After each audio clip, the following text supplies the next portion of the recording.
কোনো এক অজ্ঞাত কারণে আগামী শনিবার ঠিক থাকলেও নবম দশমের ফলাফল ঘোষিত হচ্ছে না। পরিবর্তে আগামী সোমবার এই ফলাফল ঘোষণা করা হতে পারে। এই যে বারবার তারিখ পে তারিখ তারিখ পে তারিখ তারিখ পিছিয়ে নিয়ে যাওয়া, এর যে কী কারণ আছে আমি জানি না।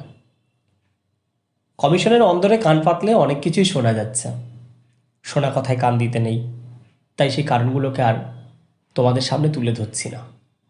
যাই হোক, আমি এর আগে দুটো ভিডিও করেছিলাম, বলেছিলাম আগামী শনিবার ফলাফল ঘোষণা করা হবে, কিন্তু দেখো সবার মতো আমিও ফেল করে গেলাম। শনিবার ফলাফল ঘোষিত হবে না, এর পরিবর্তে সোমবার ফলাফল ঘোষণা করা হতে পারে। যাই হোক, আরও কয়েকটা দিন তোমরা অপেক্ষা করো, কিছু করার নেই। তোমাদের দেয়ালে পিঠ ঠেকে গেছে। এখন তোমাদের সকলকে ঐক্যবদ্ধ হতে হবে, ঐক্যবদ্ধ হয়ে এর প্রতিকারও করতে হবে।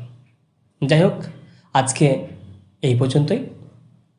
পরবর্তী অন্য কোনো বিষয় নিয়ে আবারও দেখা হবে। ভালো থেকো, সুস্থ থেকো।